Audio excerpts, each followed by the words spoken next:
Bom dia, boa tarde, boa noite, né, para quem for nos assistir. Eu sou Agnes Laureano, sou sociólogo e mestrando no programa de pós-graduação em Sociologia da Unicamp. E vim aqui convidado pela editora Boitempo para falar um pouco sobre esse livro, A Guerra Civil dos Estados Unidos, uma coletânea de textos, né, de artigos de Karl Marx e Friedrich Engels, que foi publicado pela editora Boitempo no ano passado, né. Durante a Guerra Civil dos Estados Unidos, né, a Guerra da Secessão, como foi conhecida, né, é conhecida nos livros de história, né, foi um dos principais acontecimentos do século XIX. Né. Ela foi uma guerra civil, né, envolvendo praticamente no pano de fundo duas formas de organização econômica que estavam dentro do mesmo território, da mesma nação, né. O norte, né, ali conhecido como União Americana, né, capitalista industrial, né, desenvolvendo seu capitalismo industrial predominantemente e aí lutando com o escravocrata, né, que era mais de predominância agrária e de organização econômica, com o trabalho escravizado, grande lavoura, né, e monocultura da terra, né, grande propriedade da terra. Essa guerra foi um grande acontecimento, como já mencionei antes, porque decidiu os rumos dos Estados Unidos, que era uma nação em desenvolvimento na época, né, e uma nação que que também teve uma guerra de independência que foi também muito importante, né, foi um prólogo das próprias revoluções burguesas da Europa, né, principalmente a Revolução Francesa, né, como Marx já tinha citado isso, né, num prefácio do Capital, livro 1. Marx e o Engels, mais o Marx, né, principalmente, acompanhou atentamente os acontecimentos, né, e escreveu artigos, né, em jornais que ele trabalhou como correspondente, como o New York Tribune, que era um jornal situado em Nova York, né, um jornal de grande circulação na época, né, ele trabalhou nesse jornal, né, correspondente internacional por mais de 10 anos, né, desde a década de 1850, e o Die Press, que era um jornal de tendência social-democrata na Áustria, né, e um outro chamado Social Democrático também, que era um jornal, se não me engano, alemão. Né, posso estar enganado aqui. Esse acompanhamento atento da política, a gente vai, se vocês lerem o livro, né, vocês vão ver o Marx tanto acompanhando, colocando pano de fundo, né, buscando as raízes do conflito, né, desse conflito, né, quais são as causas, né. Para Marx, a principal causa, de fato, foi a escravidão, né, porque havia um debate nos Estados Unidos, né, sobre a permanência ou não da escravidão.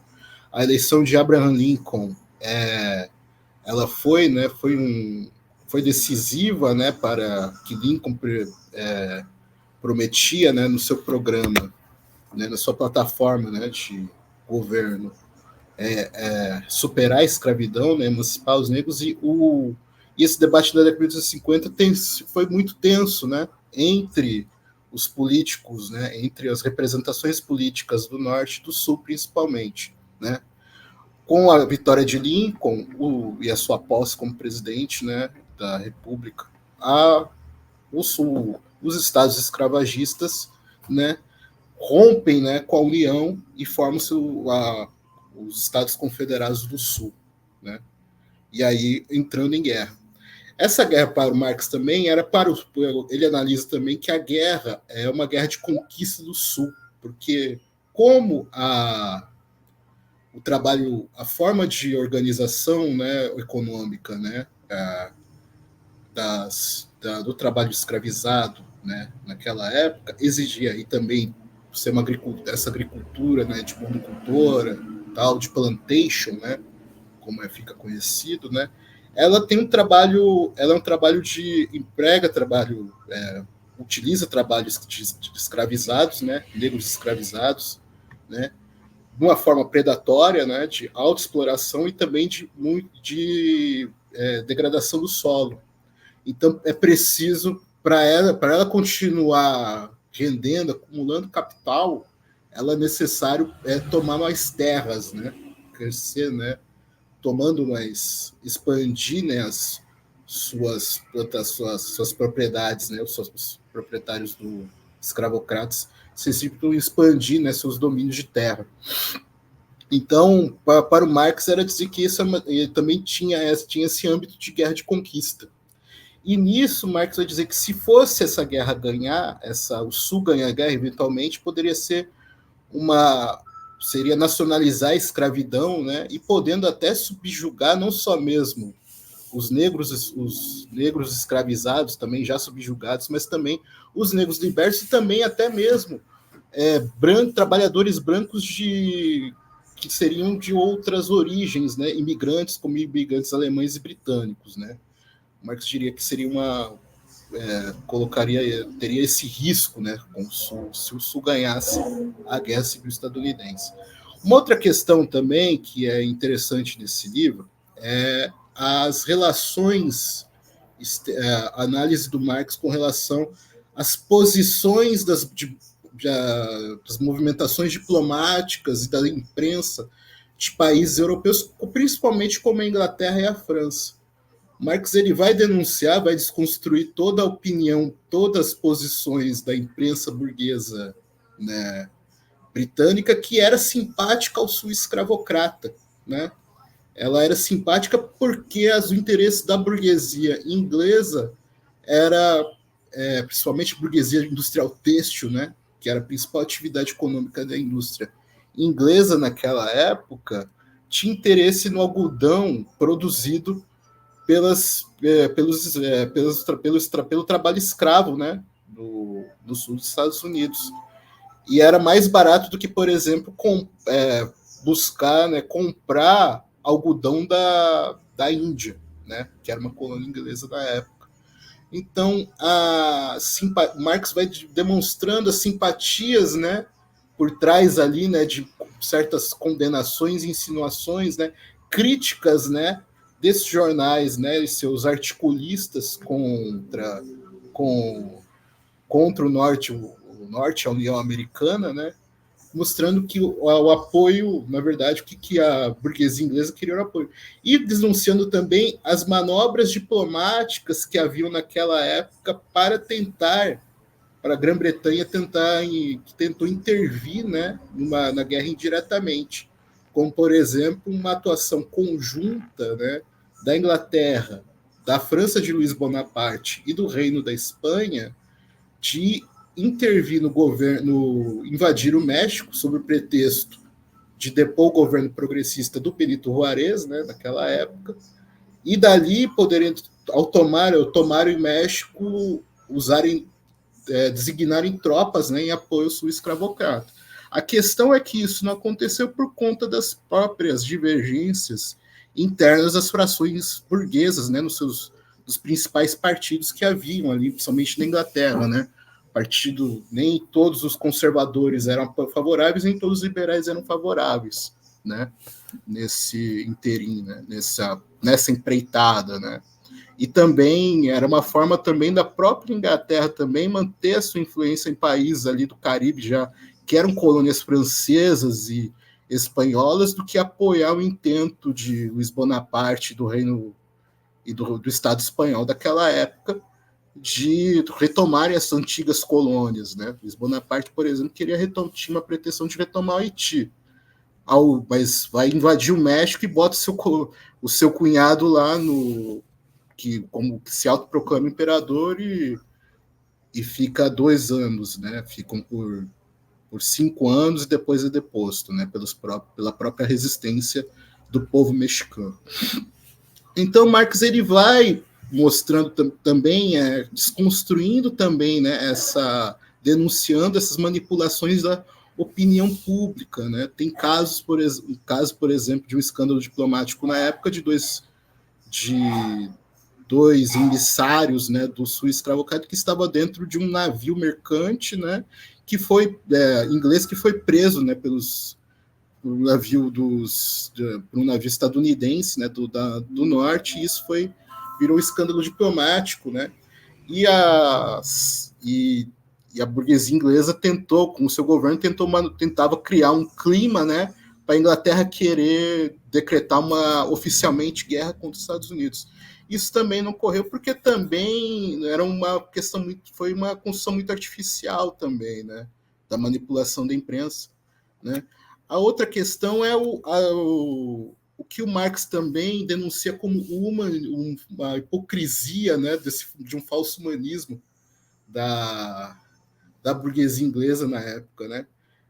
Falava-se muito na época ali quando a duquesa de Sutherland, né, com quem o Marx vai denunciá-la ali, né, principalmente no capítulo 24 do Capital, né, vai citá-la ali, né, de como a família dela foi beneficiada pelas expropriações das terras comunais, né, de camponeses nas terras comunais ali séculos antes, né, de se pousar como uma anti-abolicionista ao receber a Harriet Beecher Stowe, que é a autora do livro Cabana do Pai Tomás, que é um livro que foi muito influente ali, né, na luta abolicionista dos Estados Unidos naquela época, né?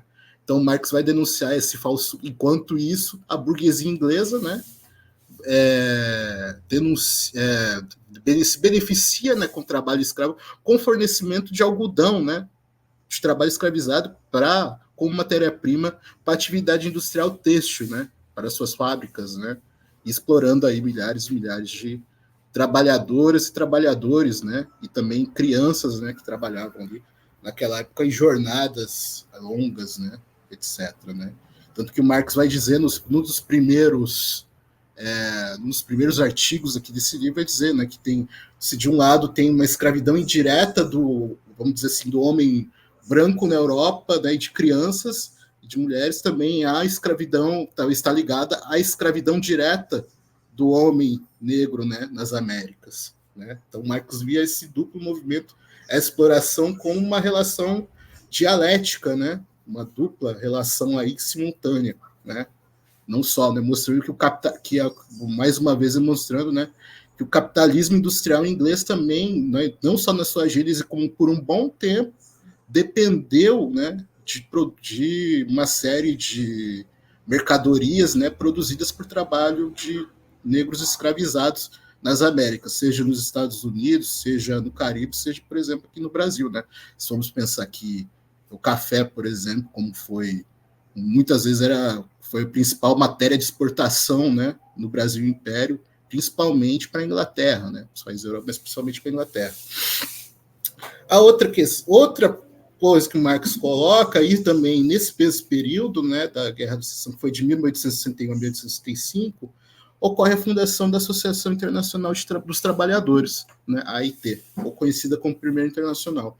A AIT, uma das ações que o Marx e o Engels constroem com a AIT, né, ali na Inglaterra principalmente, é formar várias ações de solidariedade, né, do povo inglês, né, principalmente do proletariado inglês, né, da classe trabalhadora inglesa, né, com vários atos, né, contra comícios, né, se manifestando contra a Guerra Civil estadunidense, contra a escravidão e pela vitória do Norte na Guerra Civil estadunidense, né, mostrando que a luta contra a escravidão era parte da luta operária, parte da luta socialista, né, da luta anticapitalista daquela época. Esse livro ali tem um conjunto, né, de artigos, né, do Marx e do Engels, né, também vários conjuntos, somente análises militares também vindas do Engels, né, que era um especialista em militaria, né, um dos maiores especialistas, né, daquela época na Europa, né, nesse ramo. Também uma série de cartas entre Marx e Engels e outros interlocutores, né, tem uma série disso, alguns documentos da AIT aqui com relação à Guerra Civil estadunidense. Eu acho que, só para finalizar, né, um pouco aqui, Uma coisa que mostra também é como, vamos dizer assim, né, essa guerra, por exemplo, foi, vamos dizer, foi um prólogo também para outras experiências de revoluções socialistas que ocorrem, né, depois do século XX, no século XIX e século XXI. Pouco depois da Guerra Civil Estadunidense ocorre a Comuna de Paris, né, que acaba formando uma breve experiência de construção do socialismo, né, de construção socialista, né, que dura pouco tempo. E também as relações também entre a guerra e um processo revolucionário. O Marx ele vai defender, por exemplo, que a guerra civil que o norte tinha que se estabelecer com métodos revolucionários. Esses métodos revolucionários para ele na guerra civil dos Estados Unidos era empregar batalhões de negros libertos e também de recém-libertos, né, escravizados, e fomentar, né, recém-libertos da escravidão, e também fomentar revoltas, né, revoltas dos escravizados, né, contra os seus senhores, né, e armá-los na luta contra os escravocratas, né, do Sul. Né? Isso seria, para o Marx, seria um método revolucionário que poderia aumentar a moral mesmo do próprio exército da União e também desmoralizar deixar na defensiva, mais na defensiva, o exército do sul dos Estados Unidos, né, os confederados. E eu acredito que essas reflexões acabam influenciando também formulações também, né, nos processos revolucionários vitoriosos, como, por exemplo, eu acho que na Rússia e na China, principalmente na Rússia, né, Lenin também teve acesso a esses textos, né, a leitura desses textos, acredito que contribuiu também para isso.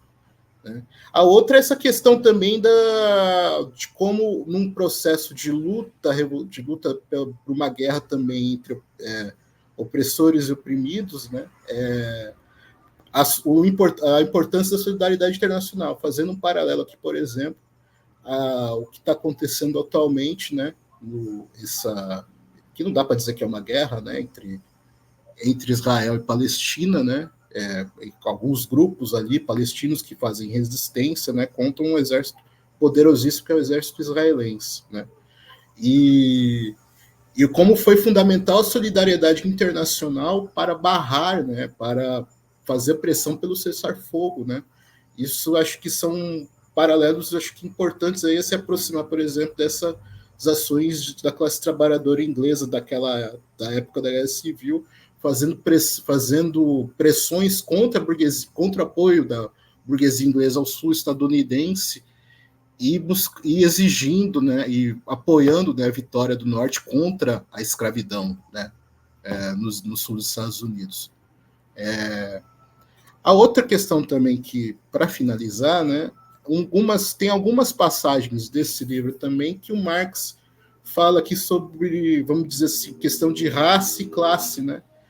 O Marx a importância da unidade, né, de trabalhadores, sejam negros, brancos, né, para a luta pela emancipação humana, pela revolução socialista, né, pela superação do modo de produção capitalista, né? Fala-se muito, por muito tempo correu, né, a ideia de um eurocentrismo em Marx, de um certo racismo em Marx, né, que é infundado, né, porque a própria teoria de Marx, sua teoria social não é uma teoria de primazia de raças, né, de uma superioridade de raças, como, por exemplo, na mesma época que que viveu, teve contemporâneos que estavam começando a formular teorias de superioridade das raças.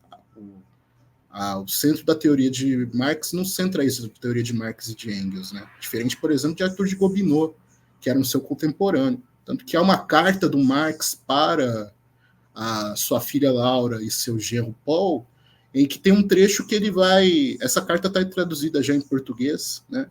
Foi traduzida pelo meu amigo Mário Soares Neto, né? É um jurista, um estudioso, né, da questão racial no marxismo, né, e na teoria de Marx e de Engels, mostrando que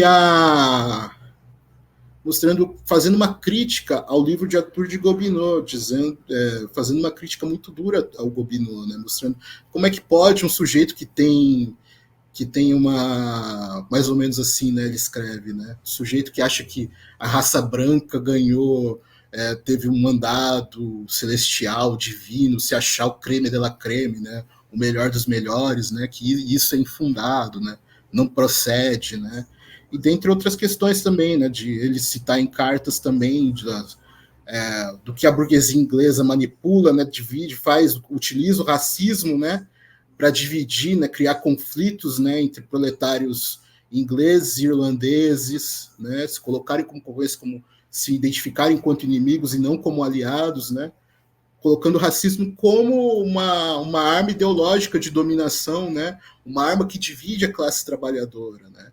Então a importância disso e a sua teoria também, ela deu norte para outras reflexões poderosas antirracistas, né, que analisa, né, tanto o processo da escravidão, de como a escravidão foi importante para a formação do capitalismo.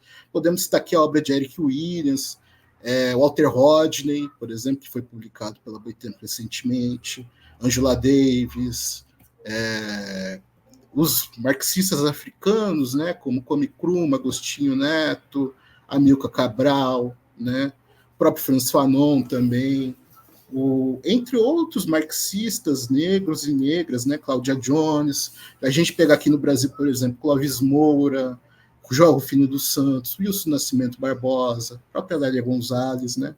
Então, mostrar que a importância do marxismo, né, da teoria social marxista, ela é muito importante, é um instrumento aí da luta antirracista e da luta da classe trabalhadora, porque a luta da classe trabalhadora pelo socialismo passa por uma luta antirracista.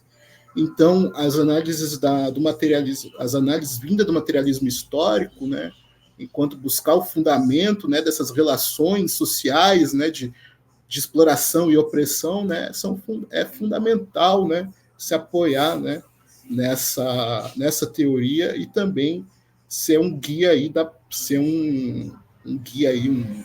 um norteador aí da prática política, né, antirracista, anticapitalista, né.